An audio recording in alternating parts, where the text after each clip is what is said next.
crois qu'aujourd'hui, on nous montre une société qui a perdu ses valeurs. Quand on voit ce qui est montré aux jeunes, et j'ai une adolescente et je m'inquiète beaucoup pour la jeunesse, avec ces téléréalités, on voit beaucoup de grossièreté, il n'y a plus de valeur de respect. Et pour moi, la chute de cette civilisation va être une perte de valeur profonde. Nous avons perdu le sens avec la réalité. Nous avons tous des iPhones et des appareils. Tous les jeunes aujourd'hui ne peuvent plus passer 1 heure s'ils ne sont pas accrochés à leur téléphone portable. Ça les déconnecte d'eux-mêmes, ça les déconnecte des autres, ça les déconnecte de la nature, ça les déconnecte de la réalité. La réalité, c'est que je vis dans un monde avec des personnes autour de moi. Et ce qui me fait grandir dans ma conscience, dans le fait de prendre conscience de qui je suis, dans le fait de peut-être prendre conscience aussi que cette planète est merveilleuse avec les règnes qu'elle offre, que ce soit les animaux, les végétaux. Eh bien en fait, je me déconnecte de tout cela. Ces jeunes donc sont en train de se déconnecter de la vie. Et cela, c'est grave. Donc tout cela est bien sûr plus ou moins voulu. Alors ce basculement, oui, il va se faire. Il y a beaucoup d'initiatives nouvelles. Des amis sur Paris qui travaillent sur les nouveaux collectifs, une nouvelle façon de gérer, par exemple, des associations, un collectif dans une ville. J'ai moi-même participé localement à l'installation d'une cantine bio donc dans le village. On a essayé aussi de voir pour mettre en place des jardins collectifs, des nouvelles monnaies en parallèle de la monnaie, que ce soit l'euro ou autre. On voit naître donc beaucoup de belles initiatives. Aujourd'hui, beaucoup de gens aussi sont en train de chercher à utiliser l'énergie libre. Tesla a déjà parlé de ça il y a très longtemps. Les choses s'ouvrent et je pense que l'un des points positifs de ces réseaux sociaux et d'Internet est de permettre à chacun, s'il le désire, de pouvoir trouver l'information qu'il cherche. Donc libre à chacun d'ouvrir sa conscience à ces sujets.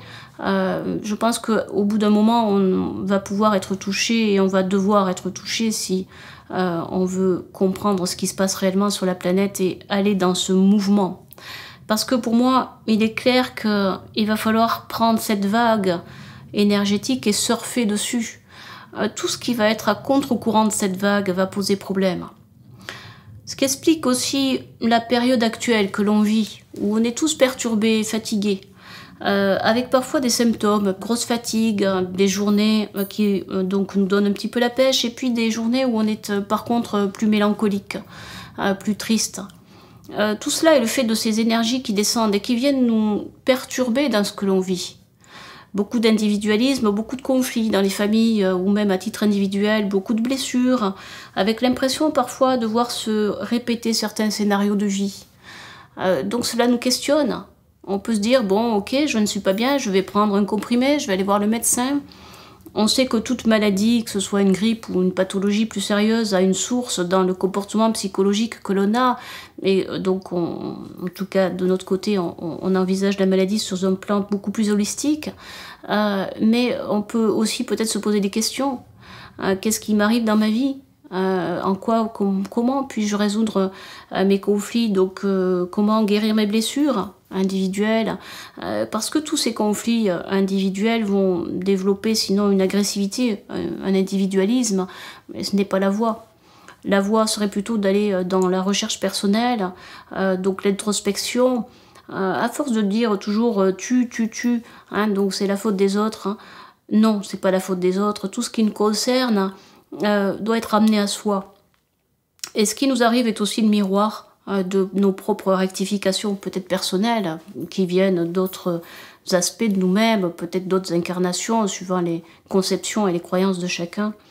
Mais je pense qu'il est important de se remettre en question. En tout cas, pour moi, il est clair que ce monde nouveau sera ouvert à des gens qui auront fait cette démarche, de se poser des questions personnelles, d'essayer de s'améliorer. Chacun à son niveau, et c'est bien sûr une démarche qui doit être faite avec humilité, mais avec le respect de soi, pour pouvoir aussi respecter l'autre.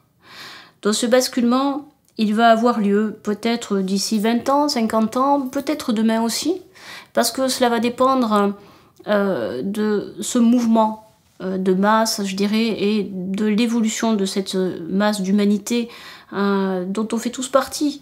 mais chacun à sa mesure amène progressivement un peu plus de conscience. Et c'est cette conscience qui, une fois cumulée, va devenir une conscience plus unifiée. Hein, et c'est là qu'à mon avis, cette loi du 101e singe va pouvoir nous faire basculer vers un monde nouveau. Dans beaucoup de prophéties, de traditions, de littérature, les maîtres ont toujours parlé de l'âge d'or qui allait arriver. Donc cet âge d'or, encore une fois, 50 ans, 100 ans, on ne sait pas. Peut-être qu'on va le vivre dans cette incarnation si on arrive à se transformer, parce que nous vivons une époque extraordinaire. Dans cette époque-ci, nous vivons plusieurs vies dans une seule. Et nous avons l'opportunité de vivre une véritable transformation, y compris dans la matière. Je parlais tout à l'heure de ces photons qui arrivent donc sur la planète et que nos corps emmagasinent également. Ils sont à l'origine de cette transmutation de l'ADN. On parle beaucoup de ces sujets. Hein. Donc l'ADN, nous avons 2 brins d'ADN par rapport à une certaine période de l'humanité où nous avions 12 brins qui nous permettaient d'avoir une totale connexion à cette partie plus sage de nous-mêmes, cette partie divine que l'on a perdue.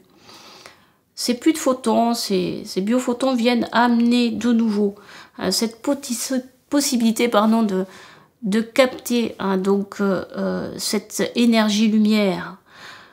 Nous sommes tous dans nos corps de la lumière condensée, de l'énergie. Alors peut-être mes propos peuvent choquer, mais tout est énergie dans l'univers, tout est onde.